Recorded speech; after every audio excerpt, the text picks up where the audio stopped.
Aquela noite parecia comum para qualquer exército acostumado à guerra. As fogueiras já estavam baixas, reduzidas a brasas silenciosas. As tendas balançavam levemente, como se o vento sussurrasse histórias de batalhas antigas. Mas, por algum motivo que ninguém conseguiria explicar, até o vento decidiu parar. O ar ficou pesado, imóvel, como se o próprio tempo tivesse prendido a respiração. Os soldados assírios, exaustos de dias de ameaça e arrogância, dormiam confiantes em sua força e em seu rei, sem imaginar que estavam prestes a entrar em uma das madrugadas mais enigmáticas já registradas na história humana. A escuridão era profunda. Nada se mexia, nada fazia ruído, e é exatamente nesse tipo de silêncio que os mistérios do céu costumam se mover. Há momentos na Bíblia em que o invisível desce com um propósito tão preciso que nem mesmo os homens mais poderosos conseguem perceber a aproximação. E foi assim naquela noite, invisível aos olhos, mas inevitável ao destino. Algo caminhava entre as fileiras do maior exército da época, algo que não vinha para conversar, não vinha para negociar, não vinha para alertar, vinha para executar. Imagine a cena como se você estivesse ali, observando tudo de longe. O acampamento parece tranquilo, mas há uma tensão que não se explica. É como se uma presença fosse forte demais para permanecer escondida, mesmo que nenhum olho humano pudesse enxergá-la.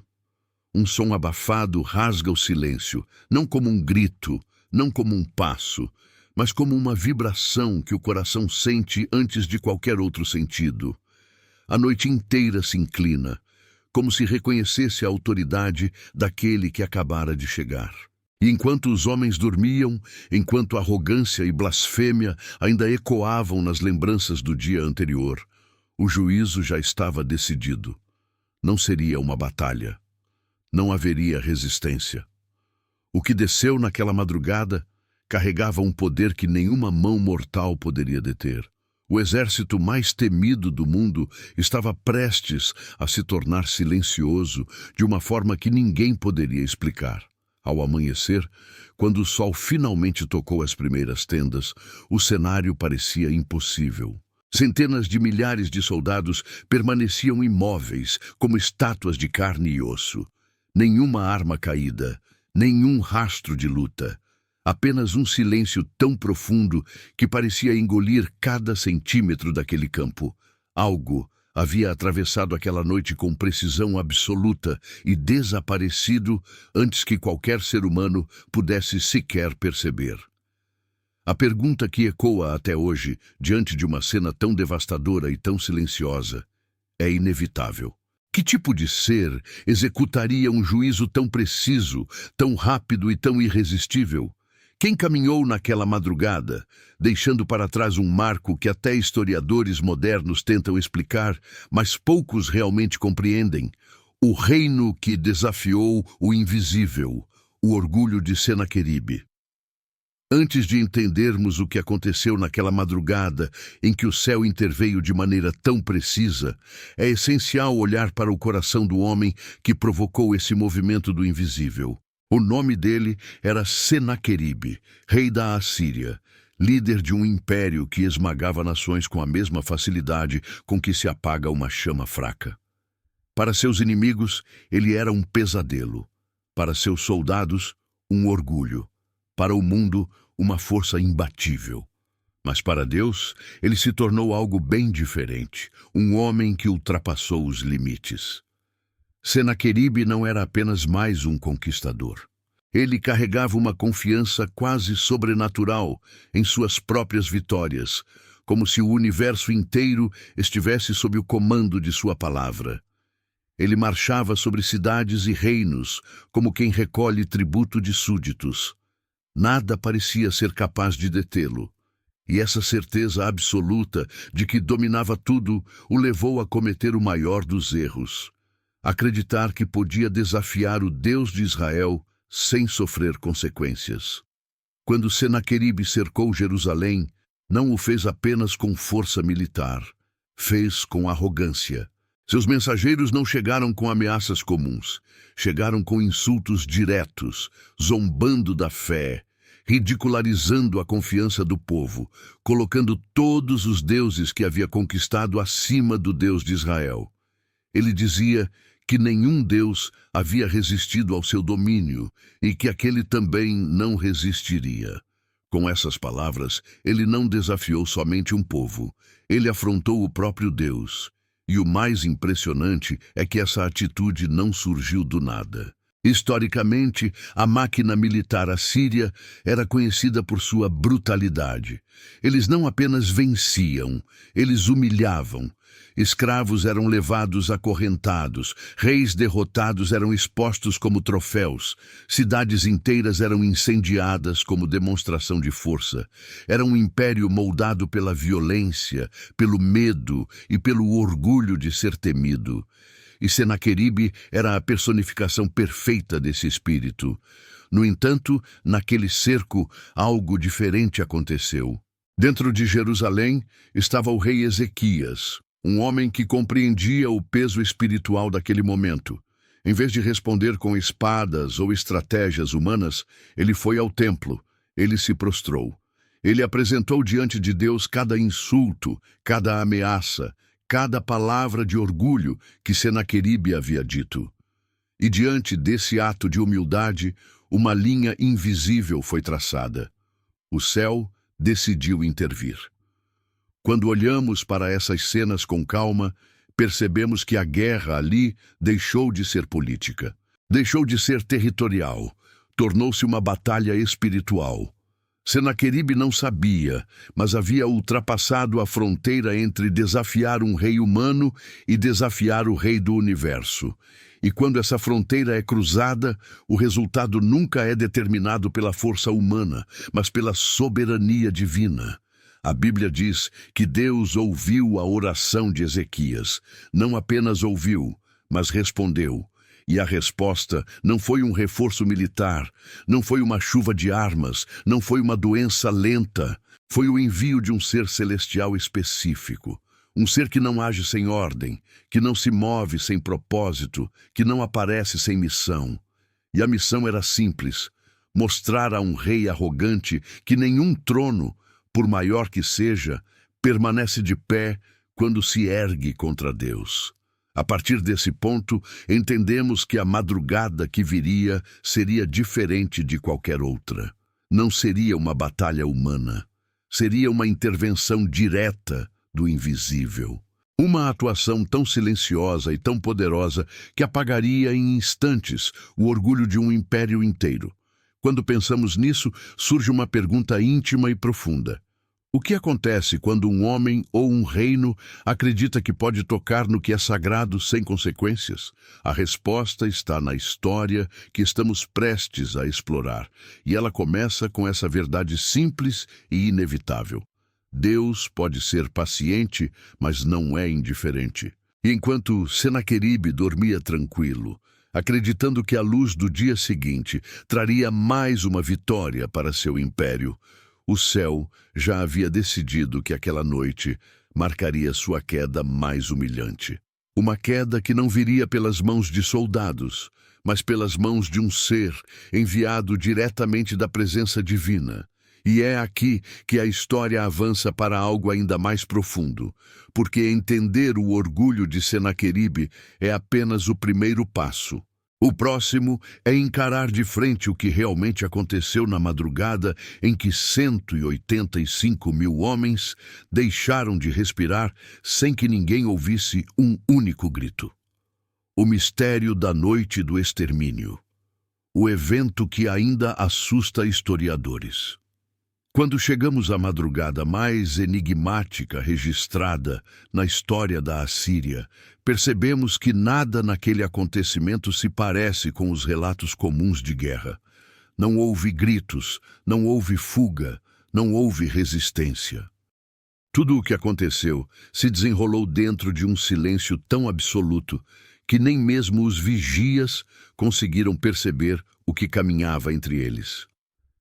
Essa noite permanece como um enigma, porque não se enquadra em nenhuma explicação natural. Historiadores tentam decifrar, teólogos analisam, arqueólogos investigam, mas a verdade é que o cenário daquela manhã desafia qualquer lógica terrena. Imagine o acampamento assírio espalhado por quilômetros, milhares de soldados descansando, armas apoiadas em estacas, tendas abertas, fogueiras quase apagadas. O cheiro de poeira e ferro impregnava o ar, e a escuridão envolvia tudo como um véu pesado. A Assíria confiava em sua força, acreditava estar segura, acreditava que Jerusalém cairia ao amanhecer. Porém, enquanto os homens dormiam, algo começou a se mover. Não era um animal, não era um espião, não era uma tempestade. Era algo que não tinha passos audíveis, sombra identificável ou presença detectável pelos sentidos humanos. Relatos bíblicos sugerem que esse ser atravessou o acampamento como quem caminha entre sombras. E é aqui que a história ganha um tom inquietante. Se tivesse sido um ataque humano, haveria rastros, haveria luta, haveria corpos em posições de defesa. Mas não. Os soldados foram encontrados deitados como se estivessem apenas dormindo, apenas que o fôlego havia sido retirado de todos eles ao mesmo tempo. Como isso poderia acontecer sem que ninguém acordasse? Como um exército inteiro deixa de existir em questão de horas, sem que uma única espada seja levantada? Essa ausência de sinais de combate é o que mais desconcerta os estudiosos. Alguns tentaram explicar com doenças súbitas, mas doenças não derrubam 185 mil homens de forma simultânea e silenciosa. Outros tentaram argumentar que poderia ter sido envenenamento, mas a logística disso seria impossível. Além disso, os relatos da época, tanto bíblicos quanto extrabíblicos, indicam que o acontecimento não teve características naturais. Era como se algo tivesse percorrido aquele território com uma precisão sobrenatural, atingindo apenas quem deveria ser atingido. A manhã que se seguiu foi de incredulidade completa. Os primeiros vigias que despertaram provavelmente pensaram que os soldados apenas dormiam pesado após dias de cerco. Talvez tenham chamado seus companheiros. Talvez tenham tentado sacudi-los. E então perceberam. O silêncio se tornou assustador. Não havia gemidos. Não havia sinais de vida. Não havia movimento. Apenas uma imensa extensão de corpos imóveis sob o primeiro brilho do sol. Podemos imaginar o desespero dos poucos sobreviventes que testemunharam essa visão. Para eles, deve ter sido como ver o sobrenatural encarnado diante dos olhos. Não havia explicações, não havia respostas, não havia como relatar o que haviam percebido, porque qualquer palavra parecia pequena diante da magnitude do acontecimento. E naquele mesmo dia, Senaqueribe recebeu a notícia que nunca imaginou ouvir. O exército que ele acreditava ser invencível havia sido destruído por algo que nenhum olho humano foi capaz de ver. Um detalhe que muitos esquecem é que esse evento não apenas marcou a história interna da Assíria, mas mudou o mapa político de toda a região. Um império que avançava sem freios recuou subitamente, deixando para trás não só corpos, mas uma humilhação que ecoou por gerações. Crônicas assírias registram o cerco de Jerusalém, mas curiosamente silenciam sobre essa derrota devastadora.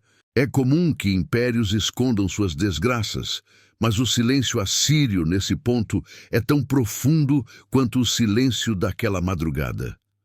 Quando uma civilização famosa por registrar suas vitórias omite uma derrota, essa omissão fala mais alto do que qualquer escritura. E enquanto tentamos imaginar o que realmente aconteceu naquela noite, surgem perguntas que vão além da história militar. Perguntas que tocam o inexplicável. Que força consegue agir com tamanha precisão? Quem teria poder para atravessar um acampamento inteiro sem ser visto? Como uma execução tão absoluta pode acontecer sem que o mundo físico registre movimentos, sons ou sinais? Essas perguntas não podem ser respondidas apenas com lógica humana. Elas apontam para algo maior, algo que está entre as linhas invisíveis das Escrituras. O que aconteceu naquela noite não foi um fenômeno natural. Foi uma intervenção, uma ação direta do mundo espiritual, operando dentro do mundo físico. E quando o céu decide agir, não há muralha, espada, rei ou império capaz de resistir. Agora que entendemos o mistério dessa madrugada silenciosa, precisamos compreender quem são os seres que executam esse tipo de missão. Porque para entender quem caminhou entre aqueles soldados, precisamos entender primeiro como o mundo invisível age quando a ordem vem diretamente do trono divino. Entre anjos e juízos, como funcionam as intervenções sobrenaturais na Bíblia. Para entender o que caminhou naquela madrugada silenciosa, precisamos abrir os olhos para algo que muitos ignoram. Nem toda intervenção divina na Bíblia acontece da mesma forma, e nem todo anjo atua com o mesmo propósito. Existe uma ordem, existe uma estrutura, existe uma hierarquia invisível que opera com precisão absoluta. A Bíblia mostra que o mundo espiritual não é caótico. Ele é organizado, intencional e profundamente estratégico. E quando uma ação tão devastadora ocorre em um único instante, ela não surge do acaso. Surge de uma missão cuidadosamente designada. Quando observamos os relatos bíblicos, percebemos que há momentos em que anjos aparecem para anunciar boas novas, consolar homens aflitos ou trazer mensagens diretas do céu. Esses são mensageiros, são enviados para comunicar. Há outros momentos em que anjos aparecem para proteger, desviando perigos, livrando servos de Deus de emboscadas ou fechando a boca de leões. Esses são anjos guerreiros, guardiões, combatentes. Mas existe um tipo ainda mais raro e mais temido, seres enviados para executar juízos. E esses não vêm com palavras, eles vêm com ação. A intervenção feita no acampamento assírio não se encaixa no perfil de mensagem ou aviso. Não houve diálogo. Não houve oportunidade de arrependimento. Não houve anúncio prévio. Aquela ação foi direta, precisa e, acima de tudo, irrevogável. Isso indica que o ser enviado naquela noite não estava cumprindo um papel comum. Ele estava executando um juízo determinado, um decreto já selado no plano espiritual. E esse tipo de missão só é designado a seres específicos. Quando examinamos a Bíblia, percebemos que o juízo divino costuma seguir padrões. Há casos em que Deus age lentamente, permitindo que uma nação colha as consequências de suas escolhas. Mas há momentos em que ele intervém de forma imediata, porque algo ultrapassou os limites. Foi assim com Sodoma e Gomorra. Foi assim com o Egito nas pragas. Foi assim com o acampamento assírio. Cada vez que uma intervenção súbita acontece, ela carrega características em comum: silêncio, precisão e impossibilidade humana de replicar o que ocorreu. Dentro da dimensão espiritual, existe uma ordem de seres que realizam missões específicas. Alguns estudiosos acreditam que existem grupos de anjos designados exclusivamente para proteger, outros para guerrear, e alguns para destruir. Isso não significa maldade, mas justiça. E a justiça divina é tão perfeita que não atinge 1 centímetro além do que foi determinado. Quando Deus envia um ser para realizar um juízo, esse ser não hesita, não questiona, não altera nada. Ele cumpre exatamente, completamente, sem falhas. O acontecimento da noite assíria é um dos exemplos mais poderosos disso. Não se tratou de uma luta, não se tratou de um esforço, foi uma execução. E esse tipo de intervenção mostra que aquele que foi enviado possuía autoridade suficiente para agir sozinho contra milhares. Na hierarquia espiritual, esse tipo de autoridade não é comum, não é atribuída a anjos comuns, não é delegada a mensageiros. É concedida a seres que estão em uma camada de poder mais elevada, aqueles que se movem diante do trono, que pertencem aos círculos mais próximos da presença divina. Existe outro detalhe que poucos percebem. Quando Deus envia um ser para executar juízo, o alvo é sempre específico. No Egito, o ataque atingiu somente os primogênitos. Em outra ocasião, uma praga atingiu o povo de Israel, mas parou imediatamente no ponto exato em que o decreto cessou. Isso revela que o mundo espiritual age com uma precisão que nenhuma força humana é capaz de imitar. O que aconteceu no acampamento assírio seguiu essa mesma lógica. Somente os soldados designados foram atingidos. Nada mais, nada menos. Essa distinção entre tipos de anjos é fundamental para compreendermos o que está por trás do mistério daquela noite, mas ela também nos revela algo ainda mais profundo. Deus não age de maneira aleatória. Ele responde a provocações que tocam diretamente aquilo que é sagrado. Senaqueribe não estava apenas ameaçando Jerusalém. Ele estava insultando o Deus vivo. E quando insultos desse tipo são lançados, a resposta pode vir não por meio de um profeta, mas por meio de um ser cujo poder ultrapassa qualquer explicação terrena. Na Bíblia, há um equilíbrio entre misericórdia e justiça. Às vezes, Deus espera. Outras vezes, ele intervém. Quando a intervenção é imediata, ela costuma ocorrer por meio desses seres designados para tarefas específicas. E essa é a chave que liga todos os eventos bíblicos de juízo repentino. Quando o céu decide agir, não há atraso, não há barulho, não há confusão, há apenas execução. Podemos imaginar esse ser caminhando pela madrugada, cumprindo sua missão com a precisão de quem carrega uma ordem do próprio trono. Não há pressa, não há esforço, apenas autoridade. Uma autoridade tão absoluta que torna a presença humana irrelevante. Uma autoridade tão intensa que altera o destino de uma nação inteira em poucas horas. E agora que entendemos a lógica divina por trás dessas intervenções, fica mais nítido que o ser que agiu naquela madrugada não era qualquer mensageiro comum. Ele pertencia a uma categoria específica. Um tipo de anjo que não aparece com frequência, mas quando aparece, nada permanece igual. E é justamente isso que nos leva ao próximo passo dessa investigação, porque para descobrir quem agiu naquela noite, precisamos traçar o perfil desse ser. Suas características, seu modo de atuação, sua assinatura espiritual. E quando conectamos esses elementos, começamos a ver que a identidade daquele que caminhou entre os assírios é muito mais profunda e impressionante do que muitos imaginam. O perfil do executor, características do ser enviado. Agora que entendemos como funcionam as intervenções do mundo espiritual, chegamos ao ponto mais sensível desta investigação. O perfil do ser que caminhou entre 185 mil soldados sem ser visto, sem ser ouvido e sem gerar qualquer reação humana. Para compreender quem era esse executor, precisamos analisar suas características a partir das evidências deixadas naquela madrugada. Nada foi dito diretamente sobre sua forma ou aparência, mas seus atos revelam mais sobre ele do que qualquer descrição física poderia revelar. A primeira característica é a precisão. Esse ser não agiu de forma ampla ou caótica, como uma tempestade que varre tudo ao redor.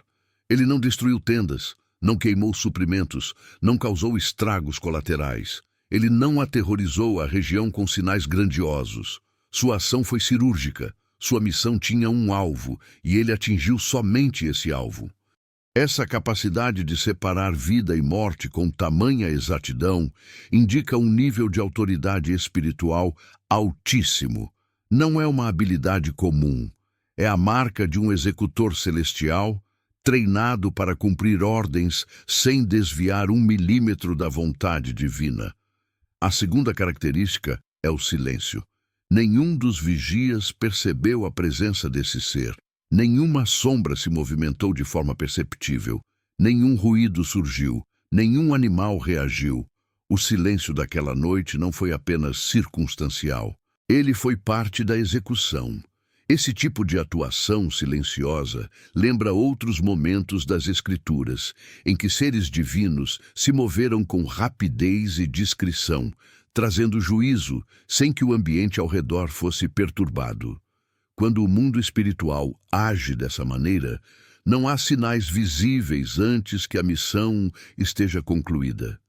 Esse é um comportamento típico de seres cuja atuação acontece no limite entre o visível e o invisível, dominando completamente a interação com o mundo físico. A terceira característica é a ausência de confronto. Se esse ser tivesse provocado um ataque físico, haveria marcas. Corpos estariam dispostos de forma caótica, como acontece quando exércitos são surpreendidos. Mas não. Os soldados assírios foram encontrados em posições naturais de descanso. Isso significa que aquilo que atravessou aquele acampamento não venceu uma batalha. Simplesmente removeu a vida sem enfrentar resistência. Em outras passagens bíblicas, quando juízos rápidos ocorrem, a ausência de luta é sempre um indício de que o ser enviado não enfrenta adversários. Ele simplesmente cumpre o decreto. Essa ausência de oposição revela algo poderoso. O ser que atuou naquela noite não precisava lutar para alcançar seu propósito. Ele possuía autoridade suficiente para agir sem oposição. A quarta característica é a rapidez. O evento ocorreu durante uma única madrugada. Não levaria horas para atravessar um acampamento tão vasto se o agente fosse uma força humana ou uma calamidade natural. Mas para um ser espiritual, submetido às leis celestiais, tempo e distância não são barreiras. A ação foi imediata, contínua e concluída antes do amanhecer. Essa velocidade indica que o executor estava operando em uma dimensão onde movimento não depende de esforço físico. E isso envolve uma categoria de seres cuja origem está muito próxima do trono divino. A quinta característica é o cumprimento direto de ordens. Esse ser não julgou por si mesmo, ele não interpretou a situação, ele não tomou decisões baseadas em emoções. Ele executou um decreto estabelecido por Deus em resposta à oração de Ezequias e ao insulto de Senaqueribe. Os anjos que atuam dessa maneira trabalham dentro de um sistema de obediência absoluta em que não há hesitação ou questionamento. Isso significa que esse executor não era um anjo comum, mas alguém com missão específica e clara, enviado para agir em nome do próprio Deus. A sexta característica é o impacto espiritual. O que aconteceu naquela madrugada não apenas eliminou um exército, ele enviou uma mensagem que atravessou fronteiras, derrubou o orgulho de um império, restaurou a confiança de um povo e deixou uma marca histórica que ecoa até hoje. Quando um ser espiritual age dessa forma, sua intervenção não se limita ao físico. Ela alcança o nível político, emocional e espiritual de toda uma nação. Isso significa que sua missão estava conectada não apenas a um juízo, mas a um propósito maior dentro da história da salvação. Ao reunir todas essas características, precisão, silêncio, ausência de confronto, rapidez, obediência absoluta e impacto espiritual, começamos a perceber que o ser enviado naquela noite não era apenas um mensageiro. Também não era um simples guerreiro, muito menos um anjo genérico dentre os muitos mencionados nas Escrituras.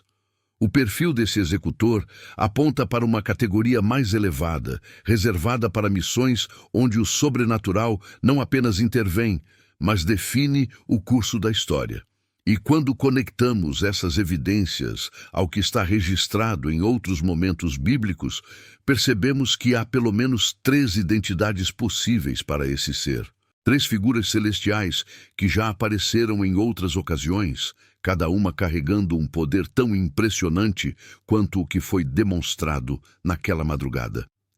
Descobrir qual delas atuou no acampamento assírio nos leva a uma das análises mais profundas e controversas sobre o mundo espiritual. É esse caminho que vamos seguir agora, porque com base nessas características, 3 identidades se tornam candidatas naturais. E entre elas, uma se destaca de maneira tão impressionante que muitos estudiosos evitam mencioná-la diretamente. As 3 identidades candidatas, a análise proibida. Chegamos ao ponto mais delicado desse mistério, aquele em que o mundo espiritual encontra a análise cuidadosa das Escrituras. O que aconteceu naquela madrugada não permite que qualquer anjo seja colocado como responsável.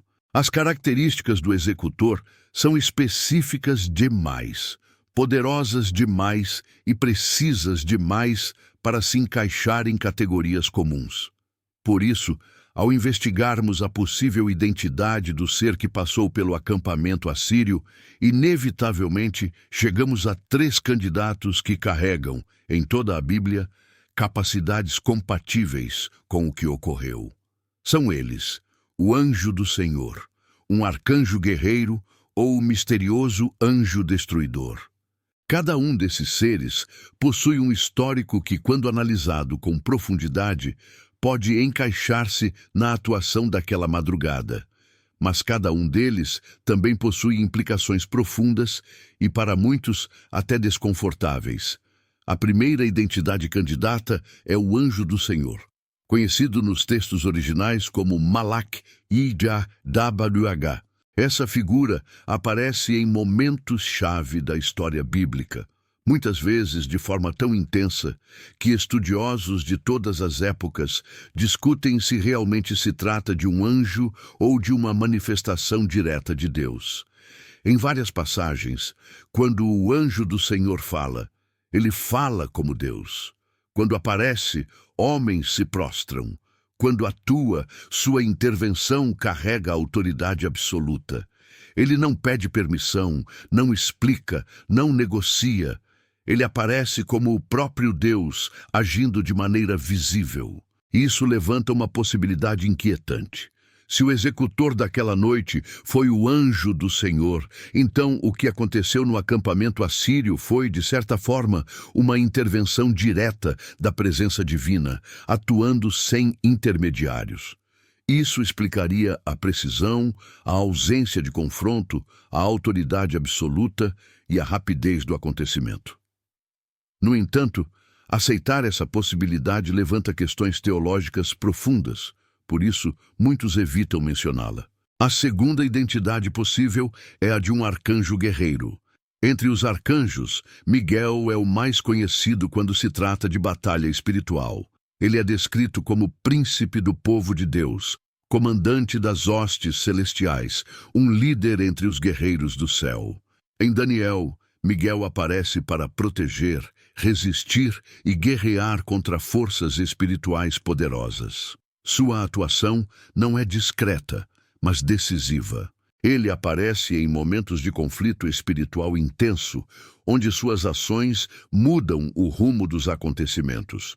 Um ser como Miguel possui poder e autoridade suficientes para destruir um exército inteiro em uma única noite. E sendo arcanjo, sua missão está diretamente ligada à proteção do povo de Deus. A questão é, o estilo da intervenção daquela madrugada condiz com o modo como Miguel costuma agir? Em alguns aspectos, sim, em outros, não. Por isso, a hipótese permanece aberta. O terceiro candidato é o anjo destruidor, uma figura enigmática que aparece em momentos específicos de juízo. Ele surge no Egito durante a 10ª praga, executando a morte dos primogênitos com precisão e seletividade. Ele aparece novamente no tempo do rei Davi, quando uma praga se espalha rapidamente, e também surge em textos paralelos como executor de juízo contra rebeliões e pecados coletivos. Essa figura não é mencionada com nome próprio. Não possui histórico de diálogos longos ou aparições prolongadas. Ele simplesmente aparece quando há um decreto de destruição, e age com rapidez e exatidão impressionantes. Sua assinatura espiritual é semelhante ao que aconteceu no acampamento assírio.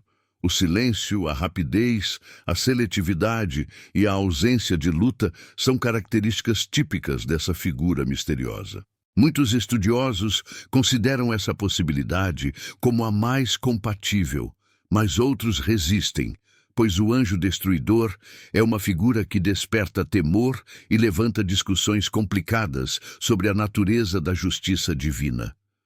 O que torna essa análise ainda mais profunda é que cada uma dessas identidades carrega implicações que vão muito além do evento em si. Se foi o anjo do Senhor, então estamos diante de uma teofania direta, uma manifestação divina em forma de anjo. Isso significa que a batalha que ocorreu ali foi uma demonstração da própria glória e poder de Deus. Se foi um arcanjo, então temos um ser de altíssima hierarquia celestial agindo como defensor direto de Israel contra o império mais poderoso da época. Isso apontaria para uma batalha espiritual muito mais ampla do que se imagina. E se foi o anjo destruidor, então estamos diante de uma manifestação da justiça divina, agindo com máxima precisão, respondendo ao insulto de Senaqueribe e à oração de Ezequias com uma execução direta, rápida e imparável. A verdade é que o estilo do ataque faz com que qualquer uma dessas identidades seja possível, mas também deixa claro que não estamos lidando com um anjo comum. E é isso que torna esse mistério tão intrigante. Há estudiosos que evitam essa discussão porque ela mexe com conceitos profundos e, às vezes, desconfortáveis sobre o relacionamento entre Deus, seu povo e o juízo sobre as nações.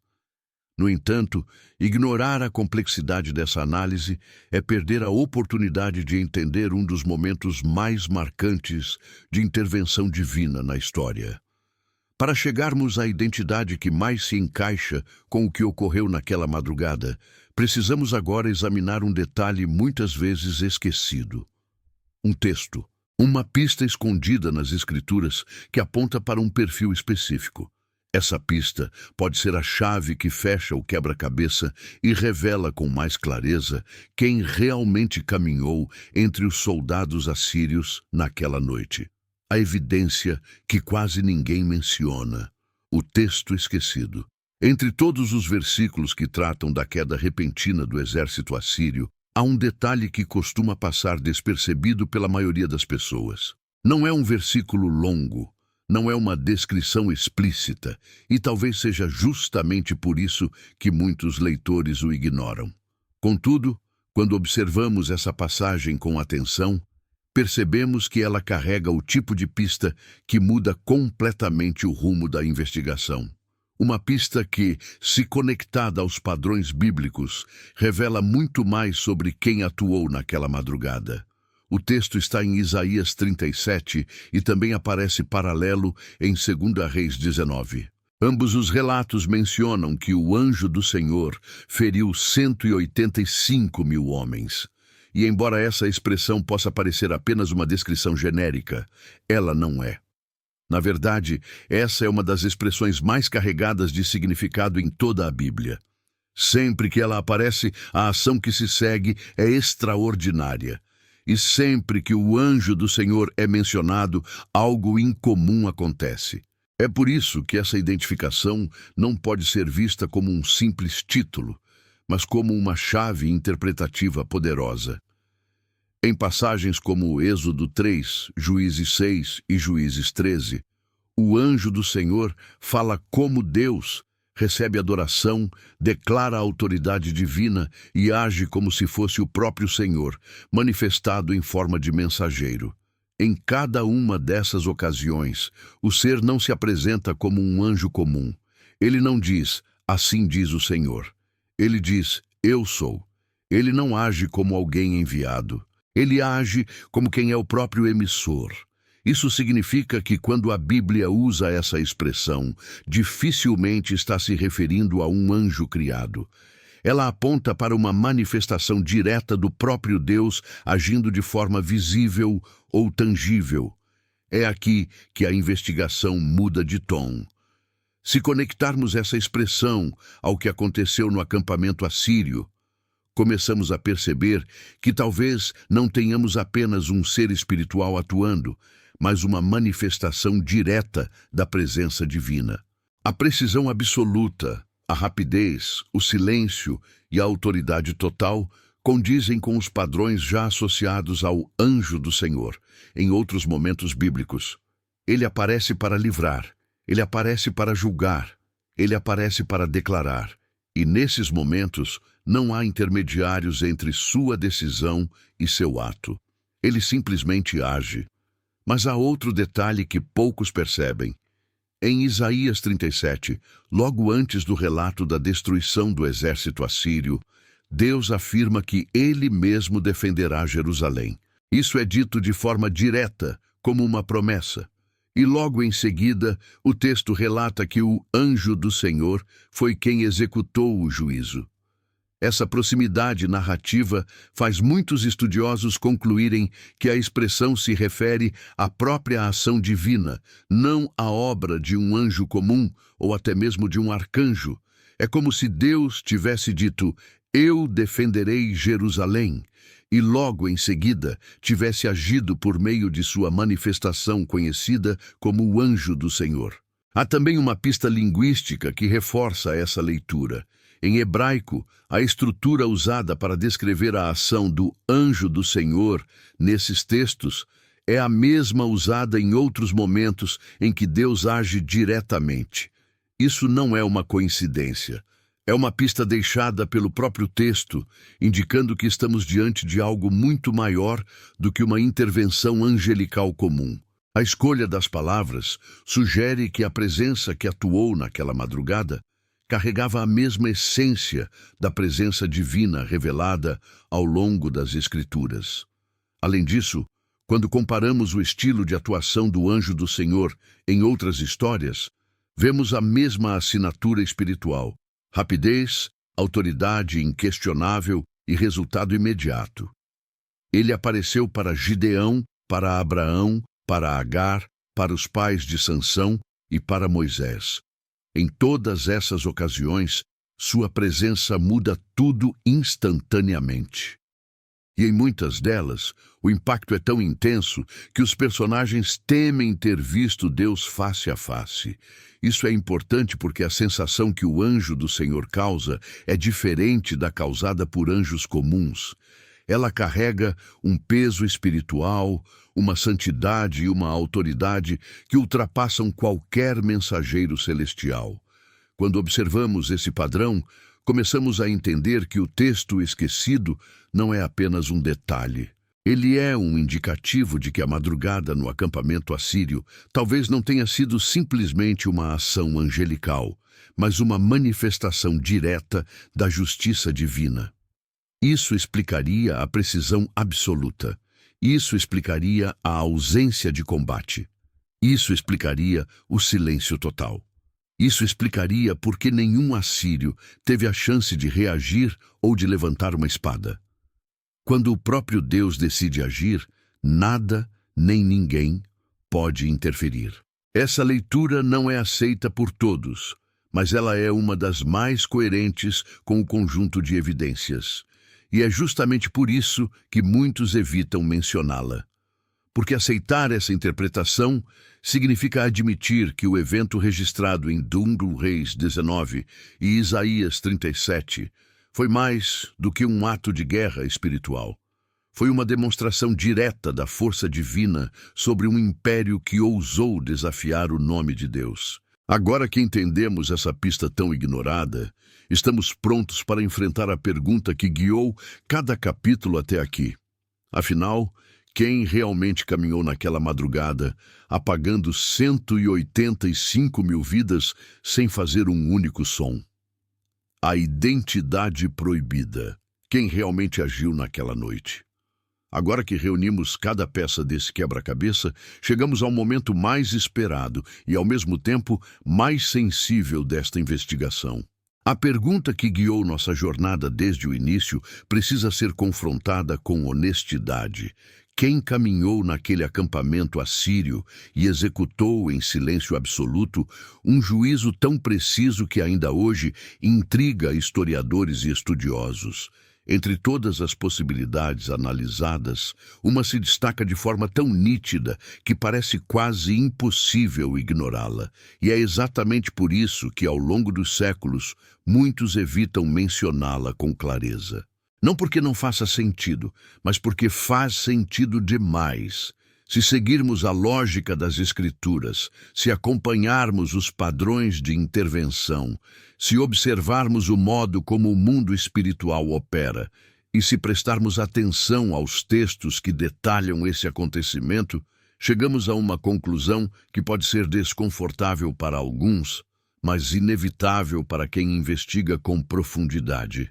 A figura que agiu naquela noite foi o anjo do Senhor. Não no sentido de um ser criado, mas no sentido de uma manifestação direta da presença divina.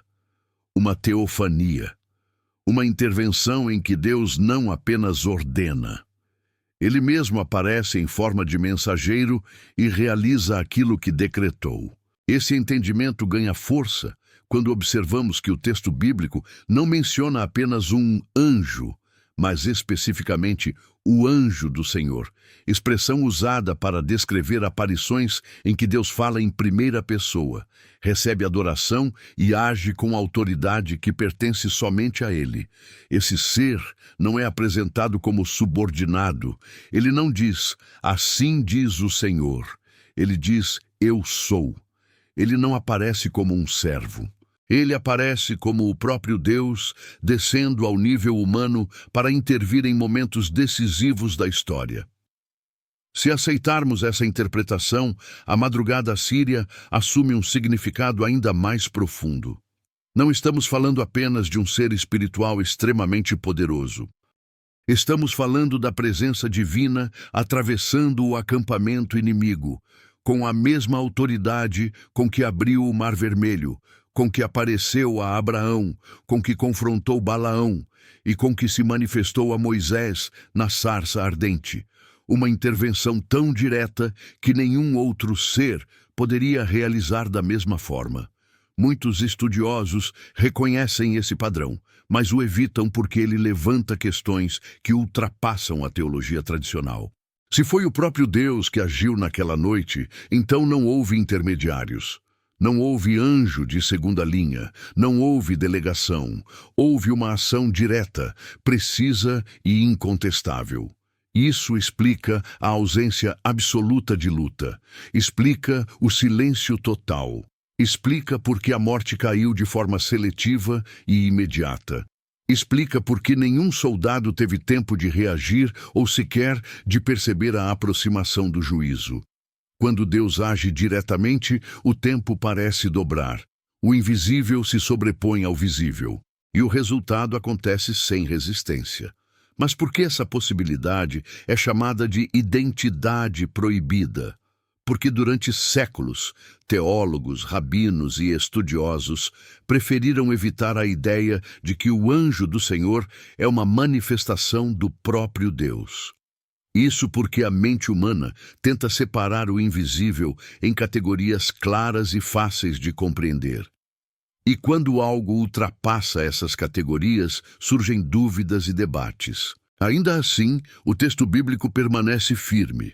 A intervenção daquela noite foi obra do anjo do Senhor. E essa expressão, ao longo de toda a Escritura, aponta para muito mais do que um ser criado. Outra razão para essa interpretação ser evitada é o fato de que ela atribui a Deus uma ação de juízo extremamente direta. Muitos preferem pensar no Criador apenas como aquele que consola, perdoa e guia. No entanto, as Escrituras mostram repetidas vezes que ele também age em justiça quando necessário. A destruição do exército assírio não foi um ato arbitrário. Foi uma resposta à arrogância de um rei que insultou o Deus de Israel, comparando-o a ídolos de madeira e metal. Foi uma resposta à oração de um rei humilde que se colocou diante do templo e pediu socorro. Foi uma intervenção que protegia não apenas Jerusalém, mas o plano espiritual que seria destruído caso aquela cidade caísse. Se o executor daquela noite foi de fato o anjo do Senhor, então testemunhamos uma das intervenções mais diretas e impressionantes do próprio Deus na história humana. Uma intervenção que revela sua soberania, seu poder absoluto e sua proteção inabalável sobre aqueles que confiam nele. É um lembrete de que, quando ele decide agir, nenhuma força na terra tem poder de impedir. E é por isso que, mesmo que muitos evitem mencionar, essa identidade é a que mais se encaixa no conjunto das evidências. Com essa revelação diante de nós, resta apenas entender o que esse acontecimento nos mostra sobre o mundo espiritual e sobre a forma como Deus interage com a história humana. O que essa noite silenciosa e devastadora revela sobre o invisível que nos cerca. O que essa história revela sobre o mundo invisível. A madrugada em que 185 mil soldados caíram sem luta e sem ruído não é apenas um registro histórico. É uma janela aberta para o funcionamento do mundo invisível. A Bíblia deixa claro que o espiritual não é simbólico nem distante. Ele é tão real quanto o mundo físico, mas opera em um nível que só percebemos pelos seus efeitos. E naquela noite, esses efeitos foram impossíveis de ignorar. A primeira revelação é que o mundo espiritual age com intenção. Nada ali é aleatório. A intervenção no acampamento assírio foi resposta direta a um ato humano, a oração humilde de Ezequias e a arrogância de Senaqueribe. O invisível reage à fé e também às afrontas. Ele observa, protege, corrige e julga. Não existe movimento sem propósito. A segunda revelação é que o céu enxerga dimensões que o homem ignora. Enquanto exércitos veem territórios e números, Deus vê corações, intenções e limites espirituais. Jerusalém não era apenas uma cidade ameaçada, era o centro de uma promessa. Por isso, a guerra deixou de ser militar e se tornou espiritual. Muitas batalhas são decididas antes mesmo de começar, em um nível que não podemos ver. A terceira revelação é que o silêncio do invisível não sinaliza fraqueza. Ele sinaliza autoridade. Deus não precisou de barulho, sinais ou movimentações visíveis. A força divina não opera com espetáculo, mas com precisão. Enquanto o exército assírio confiava em espadas, o céu confiava no decreto de Deus. Jerusalém seria defendida. A quarta revelação é que o mundo espiritual participa ativamente da história humana. Se a Assíria tivesse vencido, o plano redentor teria sido abalado. O templo cairia, a linhagem seria ameaçada e as profecias interrompidas. A intervenção daquela noite não foi apenas militar, mas essencial para a preservação do propósito divino. A quinta revelação é pessoal. O silêncio de Deus não significa ausência. Assim como Jerusalém não viu os passos do anjo do Senhor, também não vemos muitas das intervenções que acontecem em nossa própria vida. Deus age quando não percebemos, muda caminhos sem fazer barulho e protege quando pensamos estar sozinhos. A sexta revelação é que Deus não precisa de grande esforço para desfazer o impossível. Um único movimento do invisível derrubou o orgulho de um império inteiro. O que é enorme para nós é pequeno para ele. O que nos intimida não o afeta. O que parece insolúvel pode ser transformado em uma única noite. A sétima revelação é que o invisível sempre age alinhado com a vontade divina. Não há acidente espiritual, nem caos. A queda do exército assírio foi ação direta do céu, conduzida com precisão absoluta. Isso nos lembra que a soberania divina permanece intacta, independentemente das forças humanas que tentam se exaltar.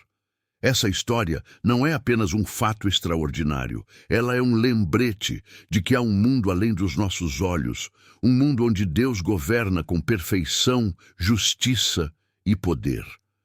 Quando o invisível toca o visível, o impossível desaparece, o improvável se cumpre e o propósito de Deus avança.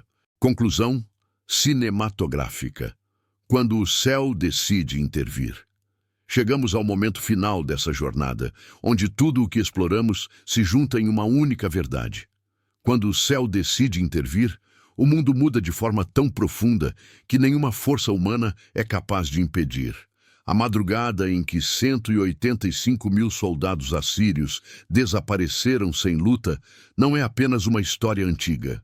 Ela é um marco que revela o caráter divino, a seriedade do orgulho humano e a forma silenciosa e poderosa como Deus age quando seu nome é afrontado e seu plano é ameaçado.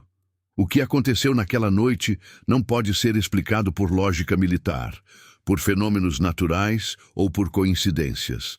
Ele não se encaixa em nenhuma categoria que os homens usariam para descrever guerras ou derrotas. Ele pertence a outro tipo de narrativa, aquela em que o invisível atravessa o visível com autoridade absoluta. E isso se torna ainda mais claro quando lembramos que Deus havia prometido a Ezequias que defenderia Jerusalém pessoalmente. A promessa não ficou apenas nas palavras, ela se cumpriu com precisão. O cerco foi quebrado não por armas humanas, mas pela decisão de Deus. A queda do exército assírio mostra que nenhum império, por mais forte que seja, pode permanecer de pé quando se levanta contra o propósito divino. Senaqueribe acreditou que sua força era invencível, acreditou que sua história determinava seu futuro, acreditou que zombar do Deus de Israel não teria consequência. Mas a madrugada o contradisse. Seu orgulho encontrou um limite que ele não conseguia enxergar. E esse limite não estava nas muralhas de Jerusalém, mas na vontade soberana de Deus. Ao mesmo tempo, a história revela algo profundo sobre o caráter divino. Deus não ignorou a arrogância, não ignorou a afronta, não ignorou a ameaça contra Jerusalém, mas também não respondeu com fúria impulsiva. Ele respondeu com justiça. Uma justiça silenciosa, precisa e definitiva. Uma justiça que não deixou margem para dúvida. No dia seguinte, quando os sobreviventes viram o que havia acontecido, não havia interpretação alternativa. A mão que agiu ali não era humana. Essa conclusão também nos lembra de algo pessoal. Assim como Deus viu a oração de Ezequias e respondeu, Ele também vê quando clamamos, quando buscamos ajuda em silêncio, quando não temos força para lutar nossas batalhas. A intervenção divina nem sempre chega com trovões ou sinais visíveis. Às vezes, ela chega como chegou naquela madrugada, invisível, mas absoluta, silenciosa, mas irresistível. Foi assim com Jerusalém, e pode ser assim conosco. Outro ponto importante é que a história mostra que Deus age no tempo certo. Ele não se antecipou. Ele não atrasou. Ele esperou até o momento exato em que a arrogância de Senaqueribe atingiu o limite e a oração de Ezequias encontrou espaço no céu. Essa precisão revela algo sobre o modo como Deus conduz a história. Ele permite que certas situações se desenvolvam para depois demonstrar que seu controle nunca falhou. E quando ele estende sua mão, tudo muda em um instante. A queda do exército assírio também preservou o plano maior. Se Jerusalém tivesse caído, a linhagem messiânica teria sido interrompida, o templo teria sido destruído e a história da salvação tomaria um rumo completamente diferente. Por isso, a intervenção divina naquela madrugada não foi apenas um ato de proteção momentânea. Ela foi parte de um fio invisível que conecta todos os acontecimentos bíblicos até a chegada do Messias. A preservação de Jerusalém naquela noite preservou a promessa de Deus. Ao olhar para essa história, percebemos que ela não é apenas sobre julgamento. é sobre proteção, promessa e propósito. Deus não age ao acaso. Ele age com intenção, ele age com justiça, ele age com amor. E quando ele desce para intervir, é porque algo maior está em jogo. A madrugada assíria é o testemunho de um Deus que vê, que responde e que governa. E agora, ao encerrarmos essa narrativa, fica um convite silencioso.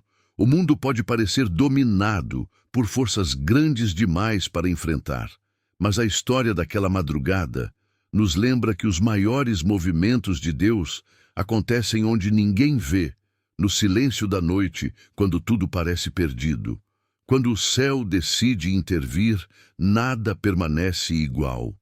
A lição final do céu sobre orgulho, justiça e intervenção divina. Quando revisitamos aquela madrugada silenciosa, algo dentro de nós começa a enxergar a história com outro olhar. Não como um relato distante, mas como um espelho da forma como Deus interage com o mundo. O exército assírio representava mais do que soldados. Representava a soberba humana elevada ao limite máximo.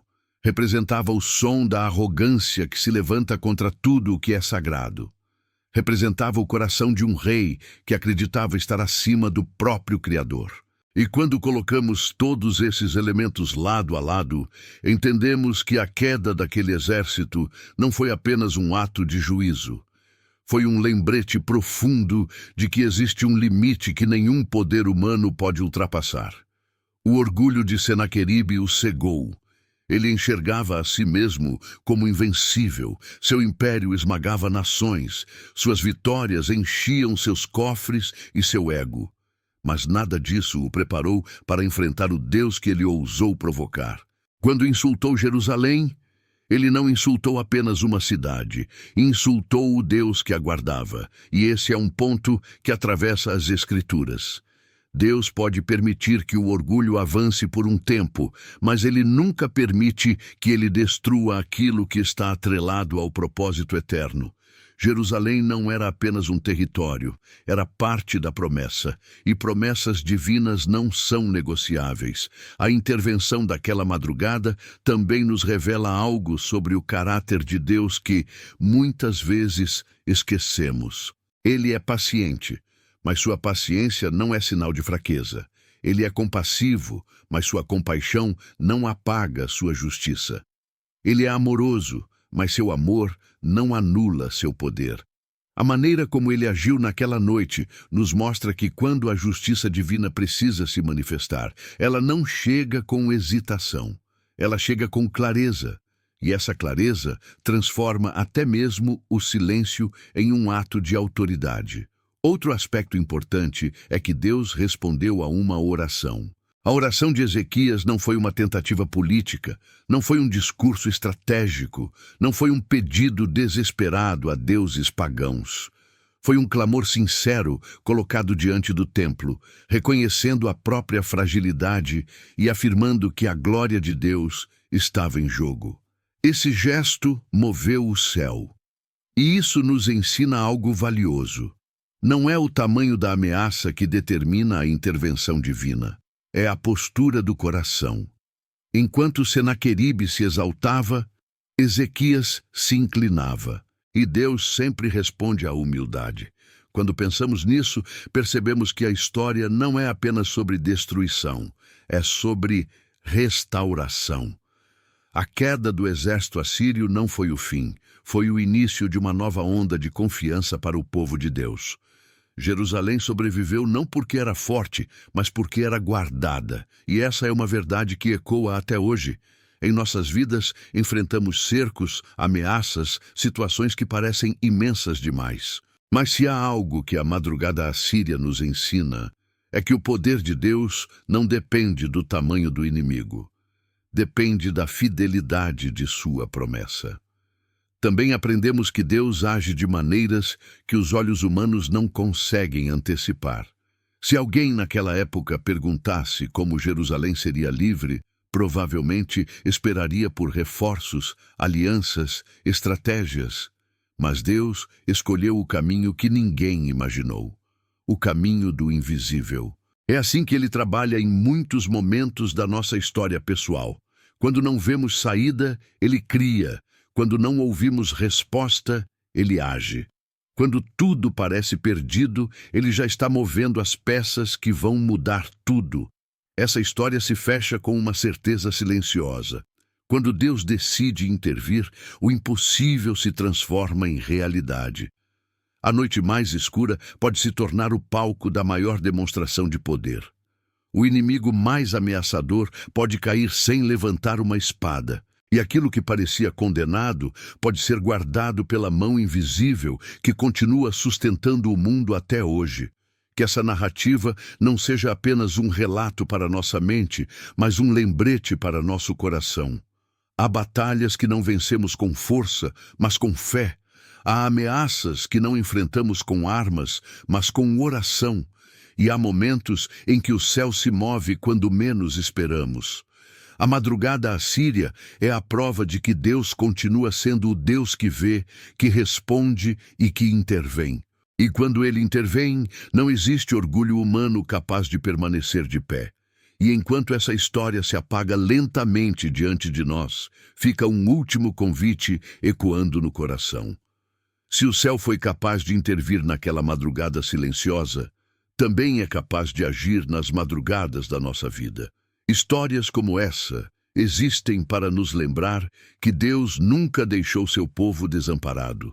Ele vê, ele ouve, ele intervém, e ele continua escrevendo capítulos invisíveis enquanto caminhamos pela fé. Se esta mensagem tocou você, se despertou algo dentro de sua alma, se trouxe clareza ao que antes era apenas dúvida, eu quero te convidar a continuar caminhando conosco. Aqui no Bíblia, Além do Véu, cada vídeo é uma porta para mistérios, revelações e verdades que a maioria nunca ouviu. E eu não quero que você perca nada do que ainda está por vir. Por isso, inscreva-se agora no canal, ative as notificações e permaneça perto. Há muitos segredos ainda esperando para serem revelados. E talvez a próxima história seja exatamente a resposta que você vem procurando há tanto tempo. O céu ainda intervém. E nós vamos continuar descobrindo isso juntos.